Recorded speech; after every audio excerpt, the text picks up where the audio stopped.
बिस्मिल्लाहिर्रहमानिर्रहीम। अच्छा जी, परसेंटेज का जो हमने कॉन्सेप्ट पढ़ा है, आज हम उसकी एक और एप्लीकेशन, उसका एक और इस्तेमाल सीखते हैं। वो इस्तेमाल ये है, बैंक में जो मार्कअप लेते हैं, बैंक से आप कर्जा लेंगे तो बैंक आपसे सूद लेगा, ठीक है। अब सूद के निज़ाम में चूंकि हम बुरी तरह मुसलमान भी जकड़े हुए हैं ना, तो आप बैंक जाएंगे तो सूद के बगैर आप कोई भी आपसे पूछेगा नहीं। हाँ, इस्लामी बैंक भी हैं, बट हम जो मार्कअप का जो कॉन्सेप्ट है ना, वो ये है। Before we come to that, हम ये एक छोटा सा चीज़ कर लें। हम कल हमने कहा था कि 2/5 3/8 अगर उसके स्कोर हैं तो कंपेयर कैसे करना है, ठीक है। 2/5 हमने लिखा है ना, तो अगर हम फीसद में कर लें तो ऐसे होगा कि हम एक जैसी चीज में कंपेयर कर रहे हैं। वो कि हमारा काम यह कि 2/5 को फीसद में कैसे लिखते हैं। कल हमने लिखा था ना कि फ्रैक्शन में, परसेंटेज में और डेसिमल में किसी भी नंबर को कैसे लिखा जा सकता है, ठीक। तो ये इस वक्त किस हालत में, फ्रैक्शन में। तो हम किस में लिखना चाहते हैं, परसेंट। हाँ, परसेंटेज में, ठीक है। आमतौर पर हम परसेंटेज में नंबर कंपेयर करते हैं ना, स्कोर कंपेयर करते हैं। फ्रैक्शन में भी कंपेयर करना हो तो नीचे वाला बराबर करना पड़ता है ना, फिर हम कह सकते हैं कौन बड़ा है, ठीक। तो इसको परसेंटेज में चेंज करना हो तो हम लिखते हैं ज़रब 100%। इससे क्यों फर्क नहीं पड़ा, क्योंकि 100% का मतलब है 1। तो किसी चीज को मैं 1 से मल्टीप्लाई करूं तो उससे क्या फर्क पड़ेगा, कुछ भी नहीं। इसीलिए 4/2 को हम अगर फर्ज करें 8/4 भी लिखें तो कोई फर्क नहीं पड़ता, बिकॉज हमने इसको 2/2 से मल्टीप्लाई किया ना। 2/2 इज 1। समझ आ गई आपको बात। इसी तरह 8/4 को अगर हम 4 1 4 2 2/1 करते हैं तो कोई फर्क नहीं पड़ा, क्योंकि हमने इसको असल में 2/2 पे डिवाइड किया है, ठीक है। तो 2/2 क्या होता है, 1। थोड़ा सा ऊंचा बोला करें। 2/2 क्या होता है, तो 1 पे डिवाइड करने से क्या फर्क पड़ता है, कुछ भी नहीं, कोई फर्क नहीं पड़ता। 1 को मल्टीप्लाई करने से, डिवाइड करने से कोई फर्क नहीं पड़ता, इसलिए इसको कहते हैं मल्टीप्लिकेटिव आइडेंटिटी। इससे कोई फर्क नहीं। जमा में ये काम कौन करता है, जीरो। जीरो किसी में जमा करने से क्या फर्क पड़ता है, कुछ भी नहीं, सब्ट्रैक्ट करने से कुछ नहीं पड़ता। तो जीरो जो काम एडिशन सब्ट्रैक्शन में करता है, 1 वो काम मल्टीप्लिकेशन और डिवीजन में करता है। तो ये तो इनके नंबर की 0 1 की प्रॉपर्टीज हैं। तो 100% का मतलब चूंकि 1 होता है तो इसलिए कोई फर्क नहीं पड़ता। लेकिन अब हम इसको इस्तेमाल कर सकते हैं, परसेंटेज को इधर खड़ा रहने देते हैं और ये बाकी 5 20 40% इधर ही खड़ा है, ठीक है ना। हमने बाकी को नंबर को तो डील कर लिया है। 40% में आ गया, गोया के 100 में से ये यहां तक का हो गया, ठीक। अब 3/8 को भी कर लेते हैं। 3/8 ज़रब 100%। तो अब ये तो हमारे हाथ में है ना कि इसको हम कर लें, ठीक है। तो फर्ज करें 4 8 और 2 8 12 96 होगा ना, तो 12/5 और 12 37.5 समथिंग, ठीक। फर्ज करो ये आ जाता है, एस्टिमेट कर लें। तो अब कौन सा बड़ा है आपको पता चल गया ना, राइट। 2/5। इसको अगर हम 2/5 को और 3/8 को अदरवाइज फ्रैक्शन में कंपेयर करते तो हमने ये करना था कि यार इनके नीचे वाला डिनोमिनेटर सेम होना चाहिए, तब कंपेयर कर सकते हैं। इसीलिए जुज़ाफा कर लेते हैं। तो हम ये कर सकते हैं कि इसको मैं 5 से ज़रब दे दूं और इसको 8 से ज़रब दे दूं तो बराबर हो जाएंगे। लेकिन मैं 5 से तो नहीं दे सकता जब तक कि मैं दोनों का ना दूं, ऊपर वाले को भी देना पड़ेगा, तो इधर ऊपर वाले को भी देना पड़ेगा। तो ये हो जाएगा 16/40 और ये हो जाएगा 15/40। अब पता चला ना, दिस इज लार्जर। अब वी कैन कंपेयर, अब वी कैन ऐड, अब वी कैन सब्ट्रैक्ट, ठीक है ना।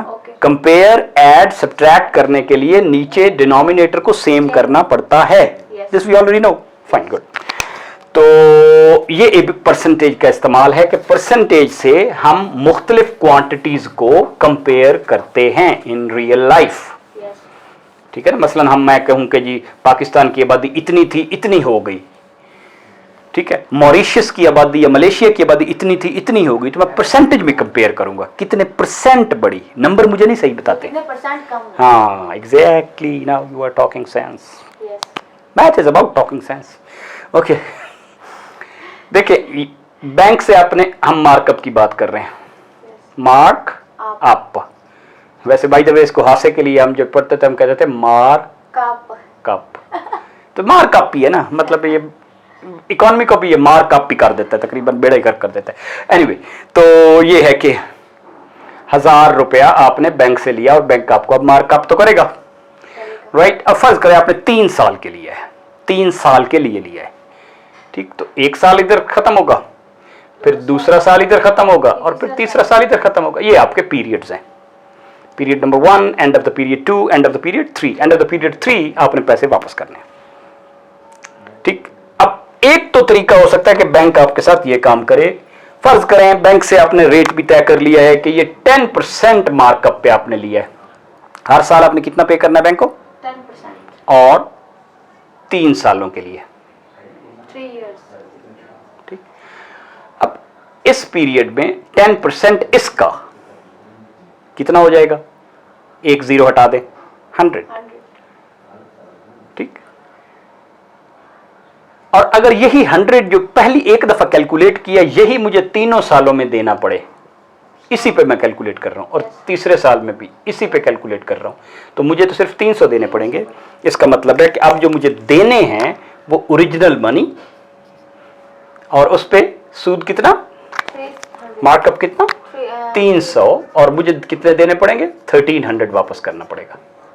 ये मेरी प्रिंसिपल अमाउंट है। ये क्या है, प्रिंसिपल अमाउंट, यानी कि असल ज़र, जिसको उर्दू में क्या बोलते हैं, असल ज़र। और ये क्या है, मार्कअप, और ये क्या है, जो मैंने कर्जा मेरा है, लोन, जो वापस करना पड़ेगा।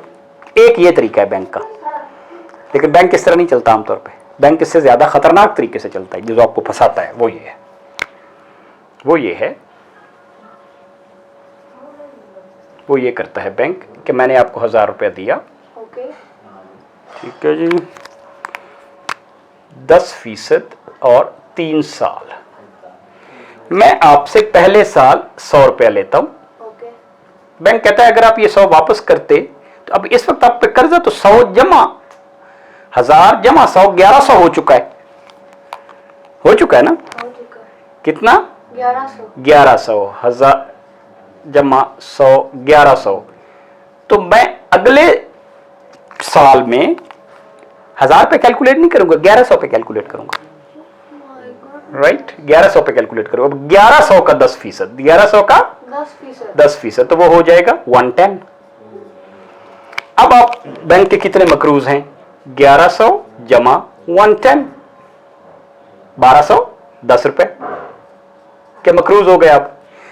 अगले साल बैंक आपसे 1210 के 10% लेगा, इसका 10% लेगा, ठीक है, यानी कि 121 लेगा, ठीक। तो अब बैंक ने आपसे 1000 रुपया तो ओरिजिनल लेना है, ठीक है, और बैंक ने 100 रुपया पहले साल का, 110 दूसरे साल का, और 121 तीसरे साल का। अब ये जो भी बनता है ये आपने बैंक को वापस करना है, क्योंकि हर टर्म की एंड पे पिछला जो उसमें मार्कअप है उसमें ऐड हो जाएगा। नेक्स्ट टाइम अब दोबारा कैलकुलेट यहीं से फिर करेंगे, नेक्स्ट टाइम यहीं से फिर करेंगे। इस तरीके को कहते हैं सिंपल, और इस तरीके को कहते हैं कंपाउंड। सिंपल भी ज्यादा बेस्ट है, ठीक, तो ये 2 तरीके हैं। आज का कौन वनशहदु अल्ला इलाहा इल्लल्लाह, बैंक हमेशा इसी पे चलता है।